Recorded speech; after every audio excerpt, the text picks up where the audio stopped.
Всем привет! Сегодняшнее видео это очередной тест с нашим котлом на длительность горения.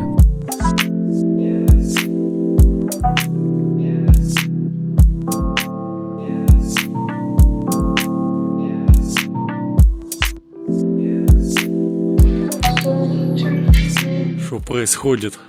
Просто жестяк. Капец, так можно и пожар тут устроить. Я купил топливные брикеты, прессованную семечку, 5 мешков, в одном мешке 35 килограмм. И хочу сейчас засыпать все и затопить, и посмотреть, как долго будет у нас гореть данные брикеты. Давайте приступим к загрузке. Чистку котла я не буду вам показывать, а посмотрим, сколько у нас влезет данных брикетов в котел. Приступим.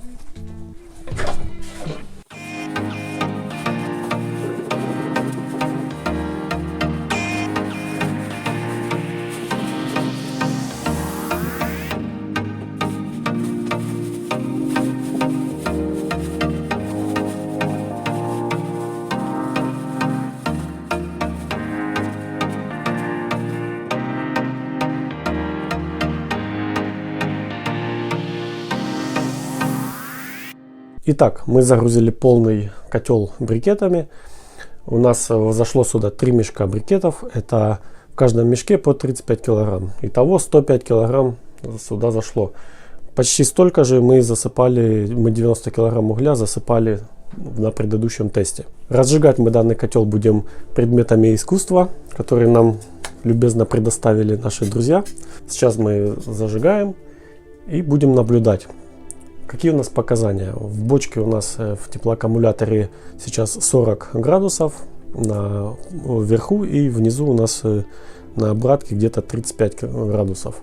В помещениях у нас в двух классах приблизительно 19 градусов и в основном здании 16.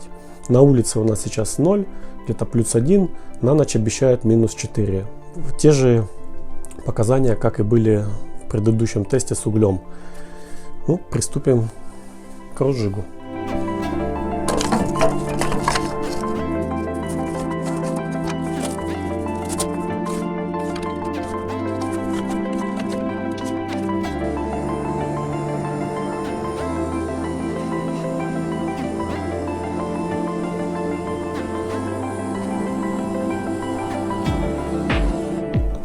Выставляем вид топлива, у нас древесина. И запускаем.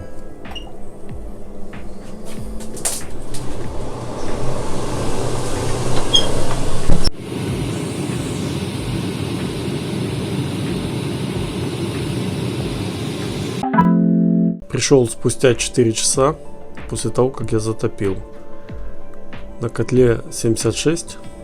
Хорошо, что зашел, какая-то выдала ошибку мне. Про вентилятор плохо подобранный, непонятно. Я сейчас его перевел топить как будто углем, а не дровами. Все прогрето. В помещении 20 градусов в классах и в основном зале 18. Ух ты, взорвалось. Горит он таким синим пламенем. Пахнет классно. В отличие от угля, пахнет классно. Так, а что там? Ух ты! Гляньте, сажа горит. Ничего себе! Это печаль. Сейчас надо посмотреть на улице.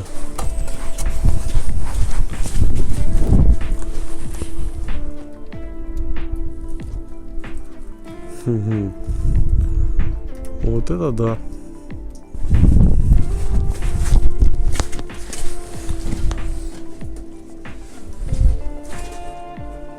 Это серьезное дело. Откроем. Да, глянь, там вообще открывай. Капец. Ага, открываю, получается, вот создается тяга и вообще все разогревается. А вот это капец. В общем, какой-то трэш. Загорелась сажа внутри. И если я сейчас открываю эту дверцу, идет тяга, она еще сильнее там разогревается в дымоходе. А из-за того, что периодически делает вентилятор продувку каждые 5 минут, тоже, получается, разжигает ее там сажу внутри. И тут все прям трещит. В общем, все серьезно. Даже не знаю, что делать теперь. Главное, чтобы она потихоньку выгорала. А еще, получается, играет. Должен полностью. Она немножко играет, как кислород подпускает. Надо, скорее всего, что-то сейчас какой-то более тяжелый грузик прицепить, чтобы не так давало доступ кислорода. Да, вот это эксперимент. Вот, смотрите, кратковременно сделаю, чтобы... Вон, там вообще дымоход весь там где-то горит. Просто жесть. Вот сразу лишние шумы какие-то идут.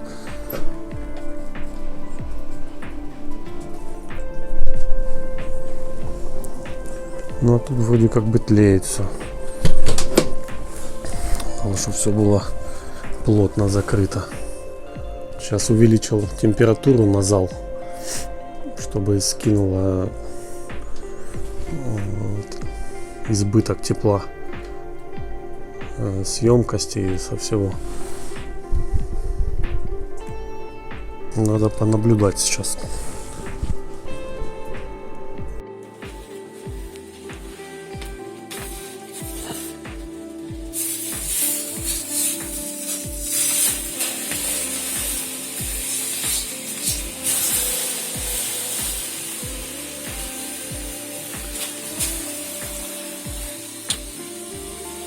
Это очень важно. И если сажа вот горит, высокая температура, очень важно сделать правильный проходной узел между крышей и трубой, чтобы не было ничего, не дай бог загорелось. Не загорелось. Капец, так можно и пожар тут устроить. Ну, в общем, поднялся на крышу. Ну, вот тоже сажа летит. Хорошо, что снежок. Получается, возле трубы он все подтаяло. Это тепленькое. Хорошо, что сделал этот проходной узел. И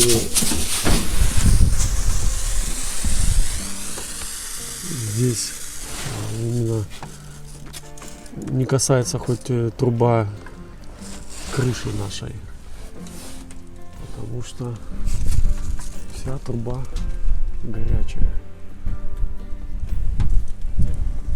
Да, вот это семечко дает жар, просто серьезный жар. Я не ожидал.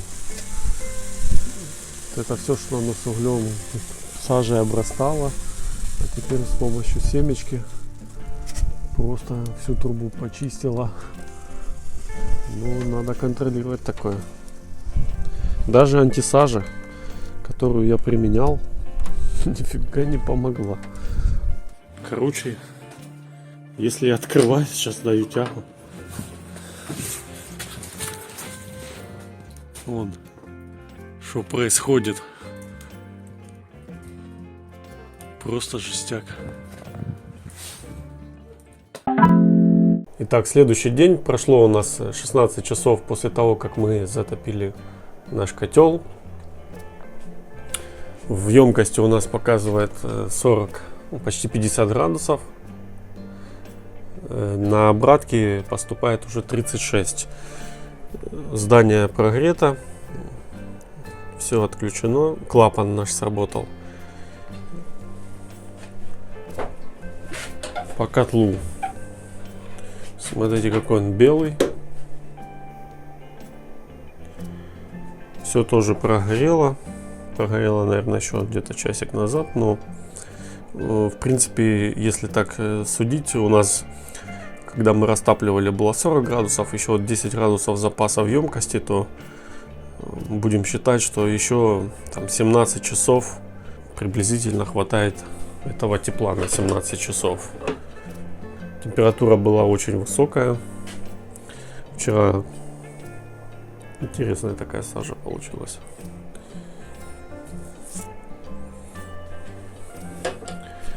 В общем, выводы сейчас мы сделаем с этого эксперимента.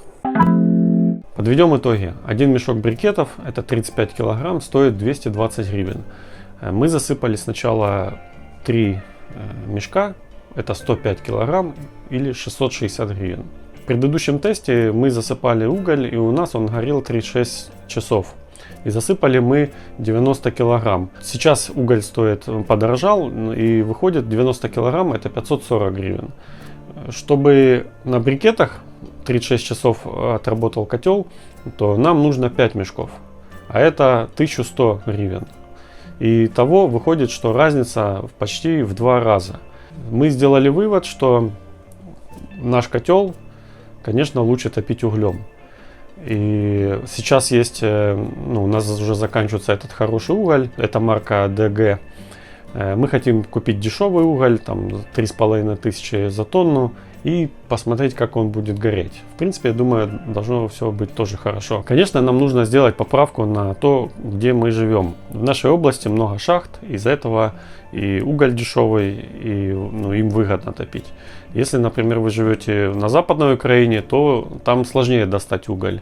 При этом я знаю, что дрова там вообще стоят копейки, можно там дешево их приобрести. Мы остаемся на угле. Сейчас, конечно, хотим поэкспериментировать только с марками. Возможно, есть смысл и дешевый уголь покупать, не обязательно дорогой. И теперь короткое резюме насчет брикетов.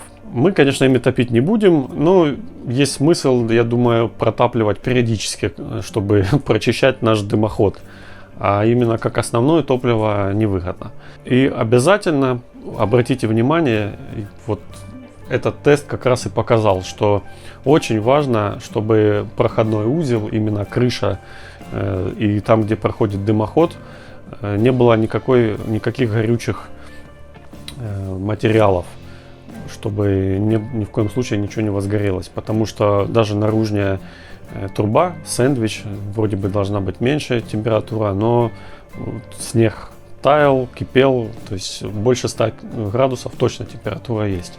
А это очень опасно. Вот такой у нас получился тест с брикетами. Я думаю, видео тоже было полезное. Для нас оно очень полезное, потому что реально мы поняли, что все, брикетами нам не выгодно. В ближайшее время мы закупаем новый уголь дешевой марки и хотим тоже проверить, как он будет гореть. Так что, если вам интересна эта тема, подписывайтесь на канал, задавайте вопросы. С вами был Артем Кошелев. Всем пока.